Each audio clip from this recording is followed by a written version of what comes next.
Você ouve agora Palavra do Coração.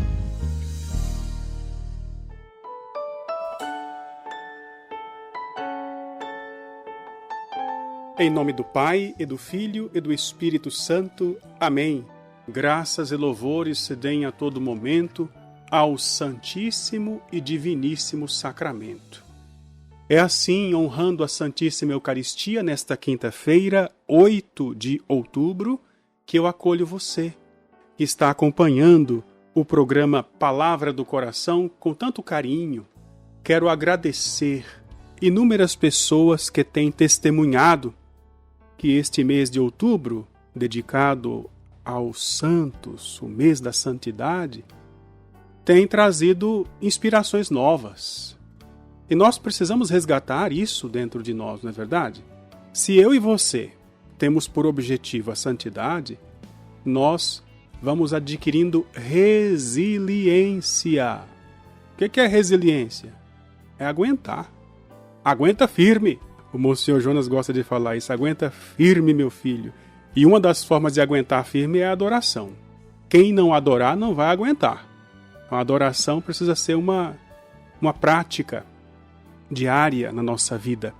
Por isso que hoje, quinta-feira, toda quinta-feira, a gente lembra a Eucaristia, porque foi o dia da Santa Ceia, da última ceia de Jesus. E por falar em Santa Ceia, instituição da Eucaristia, falamos também sobre a instituição do sacerdócio, e hoje eu quero trazer para você como motivação, inspiração para viver a santidade no mês de outubro, o exemplo de São João Bosco. Vamos aprender um pouco sobre ele.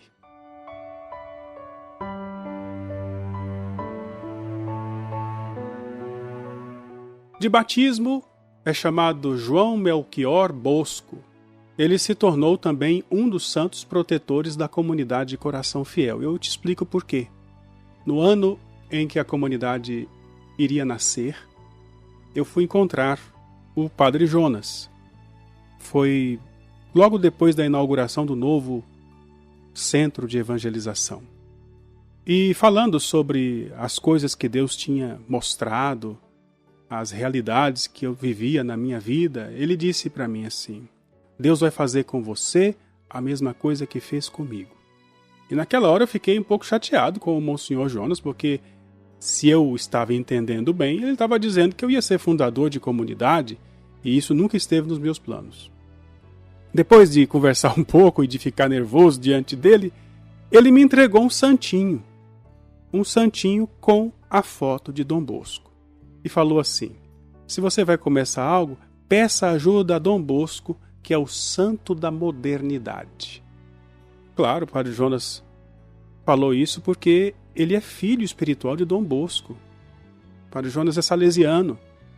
Hoje é padre diocesano da Diocese de Lorena, mas antes, na época da fundação da Canção Nova, ele era da família salesiana, fundação de São João Bosco.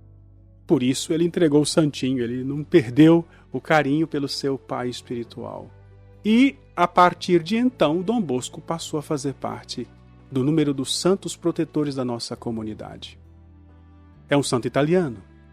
Sua mãe, de temperamento forte, Margherita, Mama Margherita, muito séria, muito verdadeira. Dom Bosco tinha um irmão mais velho, que era bem difícil de temperamento. O seu pai também, ignorante. Mas viveu no seio de sua família a experiência de quem quer caminhar na vontade de Deus. Nós estamos no ano de 1815, quando nasce João Bosco. E devido à sua formação familiar, cultivou no seu coração o desejo de ser padre. Quando ele conta para sua família deste sonho, acontece uma verdadeira tempestade dentro de casa. Porque naquela época, exatamente por causa das dificuldades financeiras da igreja, quando um rapaz decidia ir para o seminário, a família deveria pagar o dote. Assim como se paga o dote para a família da moça que vai se casar com o rapaz, era costume da época, as famílias pagavam o dote ao seminário porque o rapaz que vai para o seminário iria comer, dormir, vestir, estudar até chegar ao sacerdócio. Então era uma forma de manter o seminário da época. Por isso, quando João Bosco comunica à sua família que vai ser padre, acontece essa tempestade. O pai diz: como vou fazer para pagar isso para você? E a mãe, Mama Margarita, a mãe de João Bosco, cita a possibilidade de vender a vaca da família. E o pai de Dom Bosco ficou muito chateado. A vaca não! Fato está que mais tarde um sacerdote da vizinhança apadrinhou Dom Bosco e garantiu-lhe os estudos. Feito sacerdote, Dom Bosco, que teve por oportunidade escolher entre ser padre religioso de uma congregação religiosa ou padre diocesano, pertencente à diocese, teve um importante conselho de sua mãe, Mama Margarita. Ela, aproximando-se do filho, contente por vê-lo no caminho da santidade, o caminho do sacerdócio, diz para ele: estou feliz porque você vai ser padre. Mas escuta uma coisa: se algum dia você se tornar rico, eu não coloco os meus pés na sua casa. E Dom Bosco deixou bem claro para sua mãe e na sua própria alma o desejo de viver a austeridade. O que é austeridade? É a virtude dos santos, a virtude das pessoas de Deus, que não permitem que os apegos materiais roubem o espaço que pertence a Deus. Quando você vê um padre que se veste de preto, batina, lembre que aquilo é um sinal de austeridade, porque não tem como escolher muita cor, muita roupa. Eu, por exemplo, acho muito prático isso de usar a veste sacerdotal. Quando eu vou descansar, quando eu vou fazer um passeio, quando eu vou, talvez, para a fazenda, para tirar uns dias de descanso, eu uso as minhas roupas velhas que os missionários da comunidade começam a rir de mim, especialmente uma camisa laranja que eu tenho aqui, que é linda. Ela tem mais de 10 anos essa camisa. Para mim, não faz diferença. E fico feliz por isso. O sacerdote é chamado a ser austero. E Dom Bosco viveu isso à risca. Também pelo conselho de sua mamãe. Ele vê o sofrimento das crianças, dos jovens, abandonados, porque nós estamos em pleno período das revoluções napoleônicas. E também, logo em seguida, uma grande dificuldade climática na Itália. Turim acolhe essas crianças, esses rapazes, muitos deles abandonados à própria sorte e encaminhados para a criminalidade. Dom Bosco resolve cuidar desses meninos. E como cuidar dessas crianças que sequer tinham base religiosa? Dom Bosco os atrai por meio de magia, de mágica. Não se trata aqui de bruxaria, entenda bem. Dom Bosco gostava de fazer cambalhotas, arte circense, fazia a moeda desaparecer. Na verdade é um truque de ilusão, não é? Mas ele tinha muita facilidade para esse tipo de coisa, e isso chamava a atenção dos meninos.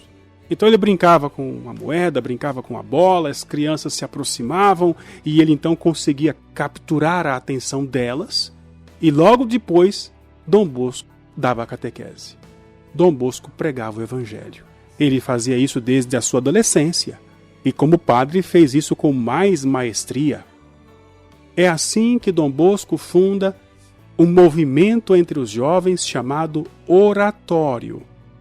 O oratório de Dom Bosco era o lugar, o ambiente onde, além das brincadeiras, tinha a formação.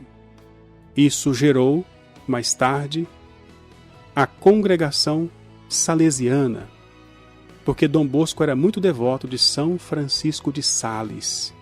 Então confiou aquela congregação ao patrocínio, à intercessão de São Francisco de Sales.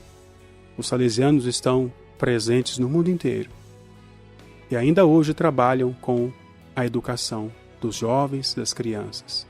Bendito seja Deus pelo testemunho de Dom Bosco, que nos ensina sobre a austeridade, sobre a obediência, sobre escutar a Deus.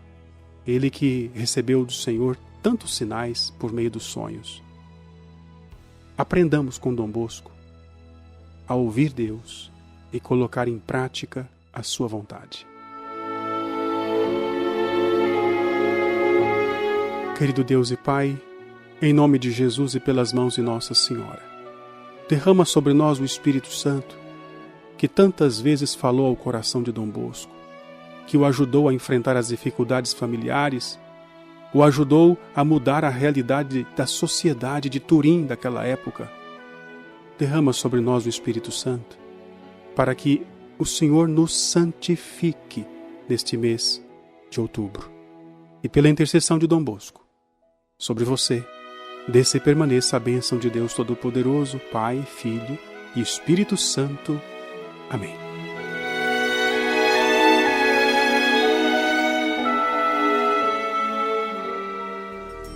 Você ouviu Palavra do Coração.